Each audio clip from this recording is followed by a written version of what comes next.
all, welcome to the new Simply Put series by Kalam Academy. This is Priyanka Mahapatra, faculty at Kalam So today we'll be having a discussion on the newspaper dated 4th of March 2024.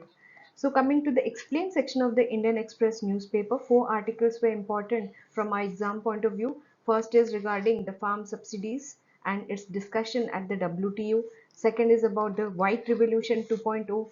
Third is about the obesity and undernutrition being high in India, what a Lancet study says about it.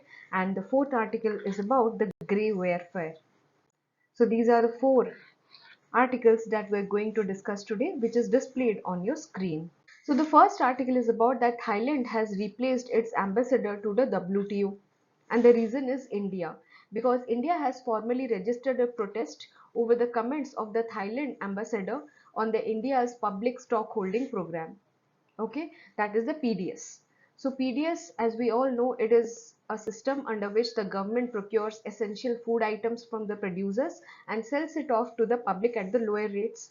And now the Thailand ambassador is telling that this system of selling it off to the public at lower rates, it is actually not for the people, but it is capturing, it is distorting the export market. And why Thailand is concerned about it? Because after India, Thailand is the second largest rice exporter in the world. Now this fact becomes important for your prelims exam. Okay, but now the situation is that India has put temporary restrictions on the rice exports only to arrest the domestic prices. This is also one of the ways to arrest the domestic prices, by putting the temporary restrictions on the rice export. So based on this news, let's now understand what are the issues with respect to the agricultural subsidies given by India, because of which it is erupting again and again in the WTO conferences. Okay, before that, let's discuss the Kearns group, which is important for your prelims exam. So it is a grouping in order to seek the liberalization of the global trade in the agricultural produce. It is an interest group. It is no formal group. It is just an interest group of 20 agricultural exporting countries like Argentina, Australia, Brazil, Canada, Thailand, and Thailand is very much a part of it.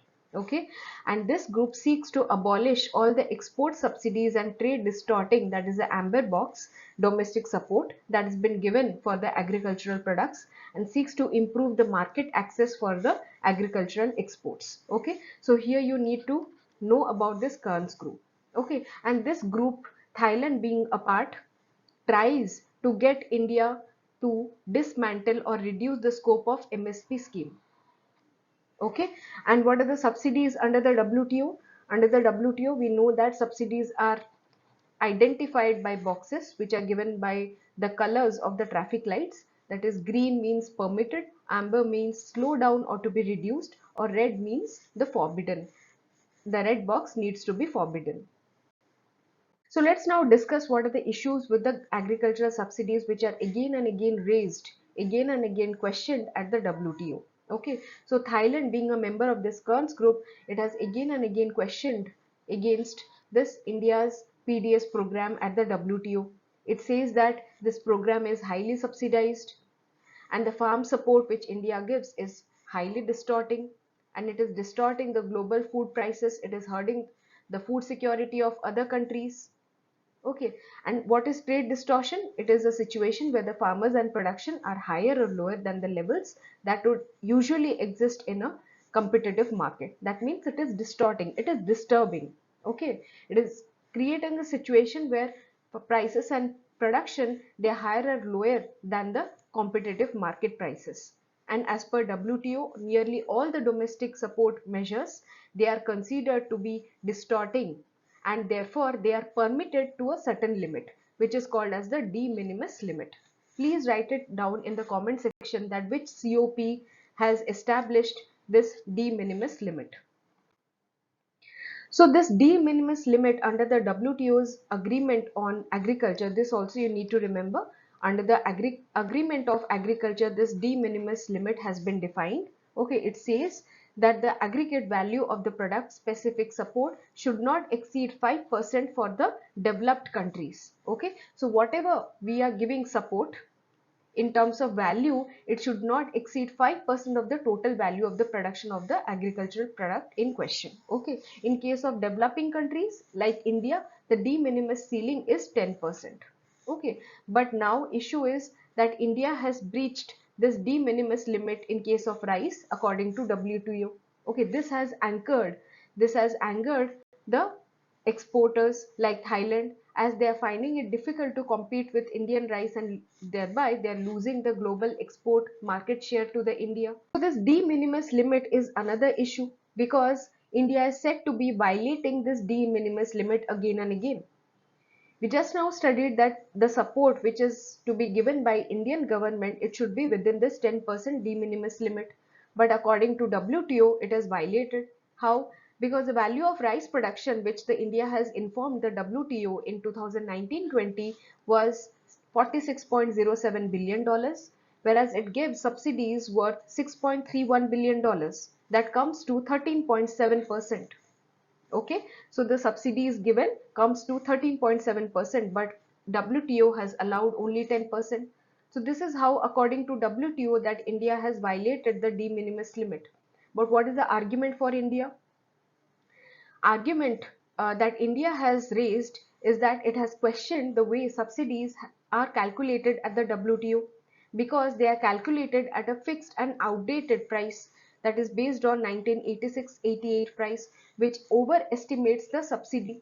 Okay, and India is seeking therefore to change the formula at which the WTO negotiations are happening on the agriculture.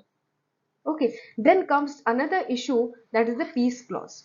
So we all know that interim peace clause has been put in place in 2013 under the Bali Agreement. This also becomes important for your prelims exam. And therefore, this peace clause protects the developing countries from being challenged for the breach of subsidy levels. Okay, but it comes with many conditions attached. Therefore, it makes very difficult to use. Okay, this is another issue again. So if even if the peace clause is allowed, even if the peace clause is given to the developing countries, but it comes with many conditions attached, which becomes difficult to use.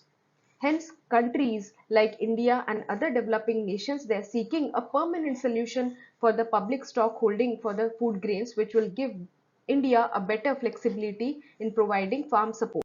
Because the subsidy which the Indian government is giving, it is far less than what US and EU are giving. For example, Indian government subsidy to farmers comes at around $300 per farmer only, compared to $40,000 per farmer in US.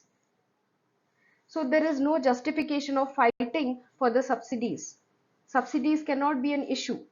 Therefore, the Indian farmers in the recent protests, they have been continuously asking the government to leave the WTO, because these WTO norms, they are not favoring India's support, the government support for the farmers. They are restricting the government's ability to provide higher farm support.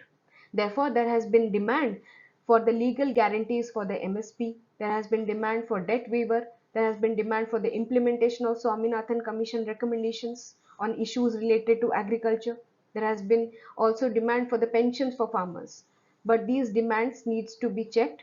The feasibility needs to be checked before it gets implemented. Okay, so this article is important from your prelims point of view as well as mains point of view. In the mains, question can come related to the issues that are raised in the WTO and what is the India standpoint. So we have discussed a lot of points. You can update your notes. Next, we come to the article that how to bring about White Revolution 2.2. Why this is in news? Because of the latest household consumption expenditure survey for 2022-23, which shows that milk is emerging as the India's top food spend item, both in rural and the urban areas. Very, very important revelation. Okay, so here comes the importance to reduce the cost of production of the milk, because we are seeing a continuous inflationary pressure on the prices of milk, and the consumer demand has been rising as we are seeing from the survey. Okay, and there is a limit to which that the consumer can pay for the milk.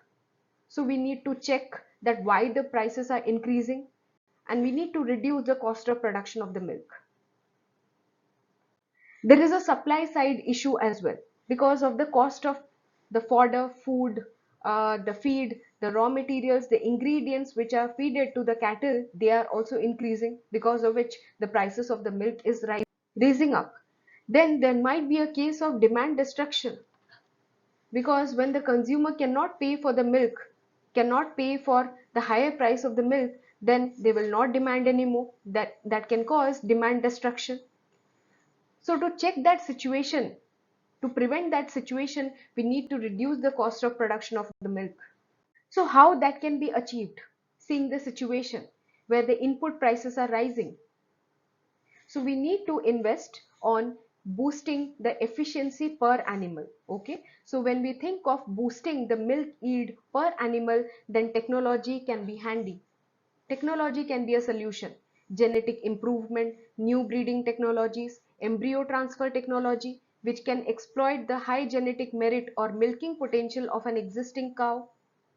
For example, Amul, it opened a bovine breeding center in Gujarat's Anand district, where it breeds a nucleus herd of high genetic merit bulls and cows whose superior gametes at minus 196 degrees Celsius could be used for artificial insemination or transferring into the animals of farmers.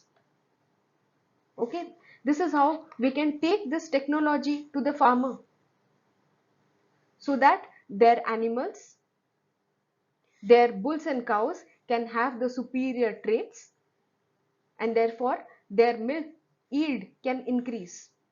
Again, we can also think of enhancing the animal nutrition. How? Instead of going for expensive compound cattle feed or oil meal concentrates, we can bring down the feeding cost of animals by cultivating high yielding protein rich green fodder grasses. So this is how we can reduce the cost of production. Okay.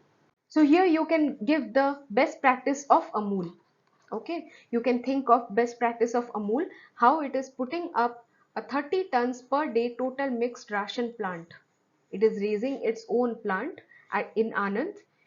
And what is it about? It is the dry and green fodder along with concentrates, vitamins, mineral mixtures in a ready to eat mashed form for the animals.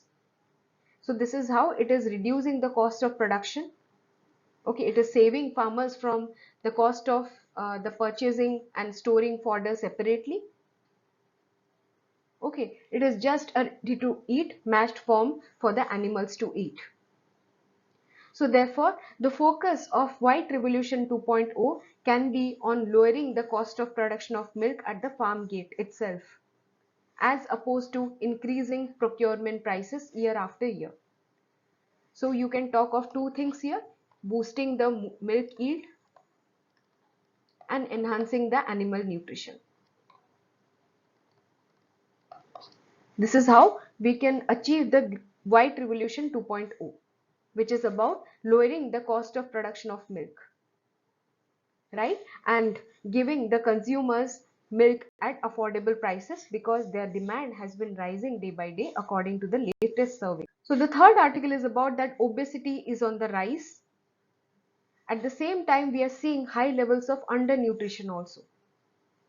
So India is seeing a steady increase in the obesity levels, not only limited to adults, children are also witnessing high obesity levels. And there is a prevalence of undernutrition also, which is leading to India becoming one of the high double burden countries, according to new Lancet study. Okay, and this Lancet study, it examines the trends of malnutrition across the world over the last 32 years. So what are the reasons for the high undernutrition levels and high obesity levels? First is, for undernutrition, the main reason is that there is lack of access to food. In poorer states like Bihar, there is no access to food. They don't even get 3 meals a day. And that too, there is lack of access to affordable food. For obesity, there has been reason cited that there is increased access to processed foods, which is high in fat, salt and sugar. Therefore, obesity is no longer the disease of the rich in India, because junk food is easily available. It is a cheaper version of the food. You can see in the picture how people are busy eating samosas. That too, people eat every day. So what are the parameters of being obese and underweight? Obesity, in simpler terms, it is the abnormal or excessive accumulation of fat that poses health risk according to WHO. And any adult whose body mass index is above or 30 kg per meter square, then he will be called obese or she will be called obese. And what is body mass index? It is the person's weight in kilogram divided by height square of the height in meters. Okay? And what is underweight? Underweight is when the BMI is less than 18 kg per meter square. What does the data tell about the obesity and thinness in India? We'll talk about the gender perspective. So obesity in women, it has risen in the past 3 decades. Then there has been seen a significant rise in the childhood obesity also. In 2022, 3.1% of the girls and 3.9% of the boys were obese. Then coming to the underweight and thinness, it also continues to be high across genders and age groups. 13.7% of the women and 12.5% of the men are underweight. You can see the higher percentage of women being underweight because they are not prioritizing their food in the family. They're keeping the nutrition levels of the family high above them. Now, this is the reason also why women are obese. They try to save the fruits, vegetables, all the nutrition for the family, for the children, for their husbands. And they limit themselves to the oil drenched rotis. They say that without any curry, I can have only ghee drenched rotis. I can have some preserved food in the fridge, which is not at all a healthier version. Then they have no access to gym. They have no time to go for physical activities, even for a walk. This is also another reason. Then they get very few hours of proper sleep. They wake up first and go to bed last. This is also a reason why women are obese. Then we see a rural-urban divide also. So the prevalence of obesity is higher in urban areas, obviously, for the obvious reason that they are getting more access to processed food. Then undernutrition also, it persists in extreme, remote and rural parts of poorer states where access to any kind of food is low. In the states like Bihar, Jharkhand or Orissa, where people might be eating just one meal a day. So this is leading to undernutrition.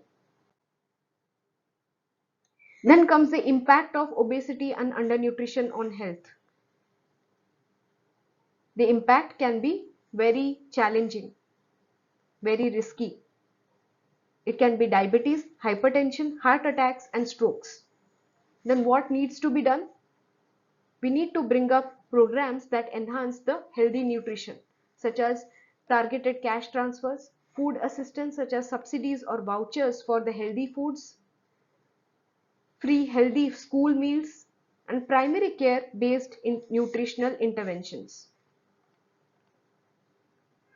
Okay, so this can be important for your mains exam where questions have already come related to the malnutrition, the undernutrition.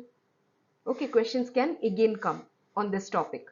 So you need to be prepared about the reasoning, the trends, and for prelims exam also it is very important to learn the trends which we just discussed about the rural urban divide, about the gender perspective. Okay, what are the reasons for that? What the analysis behind it? Right? So this was all about this topic's discussion. Then we come to the fourth topic discussion, that is what is grey zone warfare, which is mentioned by India's Chief of Defence Staff recently. So you need to understand about this terminology for your prelims exam, because in your prelims exam direct question can come with relation to this terminology. Secondly, you can use this terminology in your answers also related to the international affairs or internal security answers, right? So what is grey zone warfare? And these terminologies can be very rewarding in your mains answers. Okay, these are keywords. These are important keywords which you must be using. Okay, these can be a brownie point in your answer. You can be getting more marks than others who are not mentioning these keywords. Okay, so what is this gray zone warfare? It is a blurry area in the international relation which is in between complete peace and open war. It is a kind of a means for the countries to exert influence and pressure without resorting to a full-blown military action. Okay, for example, resorting to non-military tools like economic pressure, like economic sanctions, debt traps, or disinformation campaigns, launching cyber attacks, or using proxies or hired forces to achieve their goals. This kind of non-military way of fighting, exerting influence and pressure is called as grey zone warfare. Okay, for example, recently Russian and Chinese actions, they are great examples of grey zone warfare. When there is Chinese military presence in the South China Sea, it is a classic example of grey zone warfare.